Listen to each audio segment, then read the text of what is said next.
आगे हम पढ़ेंगे liberalisation of foreign trade and foreign investment policy.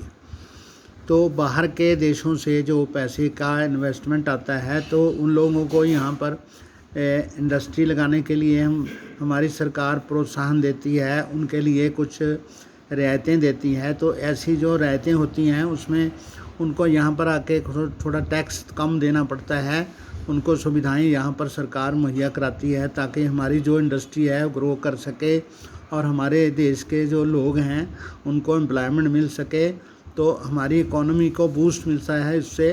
तो इस पॉलिसी को हम लिबरलाइजेशन कहते हैं। तो let us return to the example of imports of Chinese toys in India. तो उसी मुद्दे पर हम वापस आते हैं। जो चाइना के जो खिलौने हमारे देश में आयात हो रहे हैं, suppose the Indian government puts A tax on import of toys. अगर भारत सरकार ऐसे हमारी जो देश की कंपनियां वो चाइना से खिलौने मंगाती है तो उस पर एक अगर हमारी सरकार टैक्स लगा दे, व्हाट वुड हैपन, तब क्या होगा? Those who wish to import these toys would have to pay tax on this. तो जो लोग चाइना से ऐसे खिलौने मंगाते हैं तो उनको भारत सरकार को टैक्स देना पड़ेगा। Because of the tax buyers will have to pay a higher price on imported toys. तो आयातित खिलौनों के लिए उन कंपनियों को अधिक पैसे खर्चने पड़ेंगे, उनकी कॉस्ट बढ़ जाएगी। Chinese toys will no longer be as cheap in the Indian market. और तब चाइना के जो खिलौने हैं भारत में इतने सस्ते नहीं रह जाएंगे and imports from China will automatically reduce. तब चाइना से जो आयात है वो उसके हिसाब से कम हो जाएगा। तो Indian toys makers will prosper. तब भारतीय खिलौना कंपनियां जो होंगी वो ज़्यादा तरक्की करेंगी।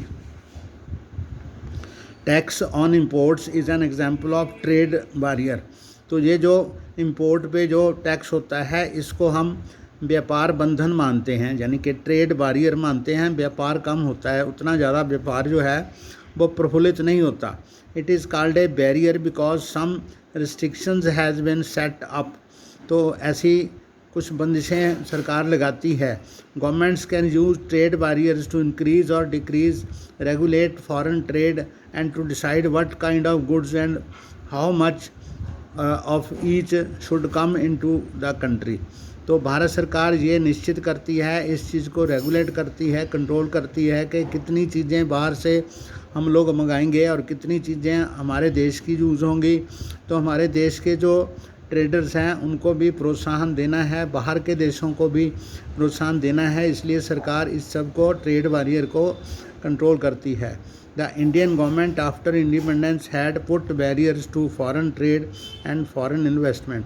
तो आज़ादी के बाद भारत सरकार ने विदेशी माल के लिए और विदेशी सामान के लिए हमने बैरियर्स लगाए हुए थे। This was considered necessary to protect the producers within the country from foreign competition. तो ऐसा इसलिए किया गया था कि भारत के जो निर्माता हैं वो अपना सामान सस्ते में बेचें और उनको बाहर के लोगों से कंपटीशन ना करना पड़े। Industries were just coming up in the 1950s and 1960s।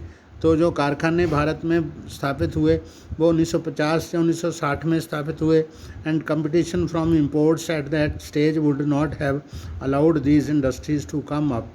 तो इन कारखानों को अगर कंपटीशन करना पड़ता तो वो आगे नहीं बढ़ पाते, यानी तरक्की नहीं कर पाते। Just India allowed imports of only essential item. तो भारत ने सिर्फ बहुत ज़्यादा ज़रूरी वस्तुओं का आयात जो था वो अलाउ किया, उनको ही मंगाने दिया। Such as machinery, fertiliser, petroleum etcetera. जो बाहर से मशीनरी मंगाते थे कारखाना स्थापित करने के लिए, और रासायनिक खाद हम नहीं बनाते थे तो वो भी हम बाहर से मंगाते थे। तो पेट्रोलियम हमें बाहर से मंगाना ही पड़ता है।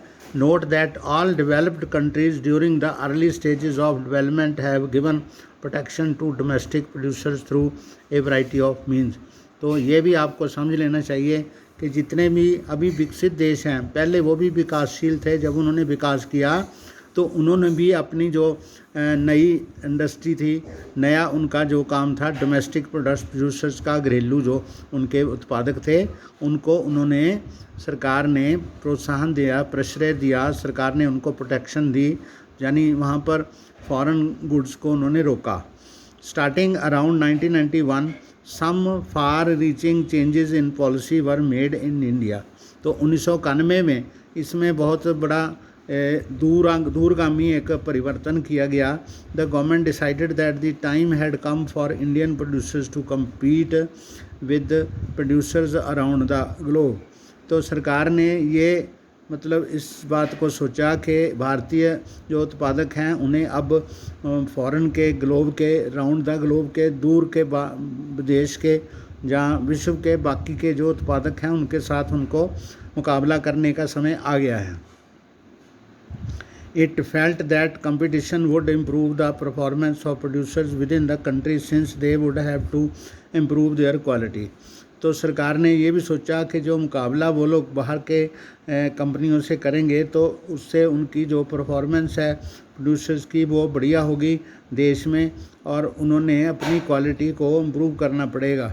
This decision was supported by powerful international organisation. जो विश्व की शक्तिशाली जो संस्थाएं थीं उन्होंने भी इस फैसले का समर्थन किया।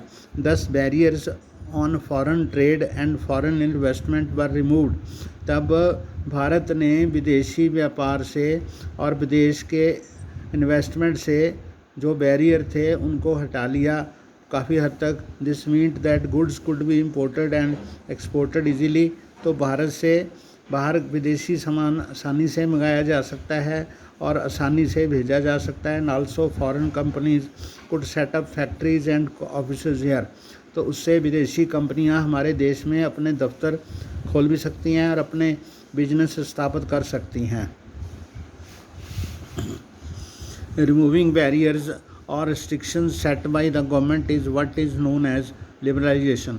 तो यही जो बैरियर हटाना और दूसरे लोगों को आमंत्रित करना, हमारे देश में आओ और हमारे देश में इन्वेस्टमेंट करो और यहाँ पर ऐसे उपक्रम स्थापित करो जिससे हमारे देश को फ़ायदा हो, हमारे देश के लोगों को रोज़गार मिले। तो विद लिबरलाइजेशन, इसी को हम व्यापार का उदारीकरण कहते हैं या लिबरलाइजेशन कहते हैं। अब trade business are allowed to make decisions freely about what they wish to import. यानी अब अपनी जो कंपनियां देश की हैं वो लोग बाहर के देशों से क्या मंगाना चाहते हैं उनका डिसीजन उनको करने दिया जाता है। एक्सपोर्ट करने का भी उनको भी कहा जाता है। The government imposes much less restrictions. तो अब सरकार थोड़ी बहुत रिस्ट्रिक्शंस तो लगाती है, बहुत थोड़ी लगाती है, than before and therefore set to be more liberal. तो इसीलिए सरकार जो है उसको उदार कहा जाता है। But do you understand by liberalisation? Foreign trade की लिबरलाइजेशन का मतलब इसको उदारीकरण है कि बाहर की कंपनियां हमारे देश में आके बिजनेस उपक्रम खोल सके, जहाँ वहाँ से इन्वेस्टमेंट कर सकें ताकि हमारे देश की इकोनॉमी को बूस्ट मिले। इसको हम उदारीकरण लिबरलाइजेशन कहते हैं। Tax on imports on is one of type of trade barrier. तो जो बाहर से चीज़ें मंगाने पर टैक्स लगता है उसको व्यापार का बंधन या ट्रेड बैरियर कहा जाता है। The government could also place a limit on the number of goods that can be imported. तो भारत सरकार एक लिमिट भी लगा सकती है, एक तयशुदा मान से ज़्यादा हम लोग बाहर से चीज़ें नहीं मंगा सकते, ये भी बैरियर लगा सकती है। This is known as quota. इसको हम कोटा कहते हैं। Can you explain using the example of Chinese toys की एग्जाम्पल दे के how quotas can be used as trade barriers. तो वहाँ से जितना सामान हम मंगा सकते हैं उसका एक कोटा निश्चित कर दिया जाएगा कि इतना सामान ही से ज़्यादा हम कोई भी कंपनी नहीं मंगा सकती, तो उसको कोटा कहते हैं। Do you think this should be used? तो ऐसे सरकार जो है बाज़ार में जो चीनी बेचती है, मिलें में चीनी बनाती हैं, तो बाज़ार में चीनी का एक निश्चित कोटा होता है, उससे ज़्यादा नहीं हम बेच सकते, उससे ज़्यादा सरकार मार्केट में नहीं बेचती। तो जितना ज़्यादा मार्केट में आएगा उतना चीनी सस्ती होगी, जितनी चीनी सस्ती होगी बायर्स को तो फ़ायदा होगा, लेकिन जो कंपनियां जहाँ मिलें जो चीनी बनाती हैं उनको घाटा होगा। तो सरकार जो है उनका प्रोटेक्शन करती है।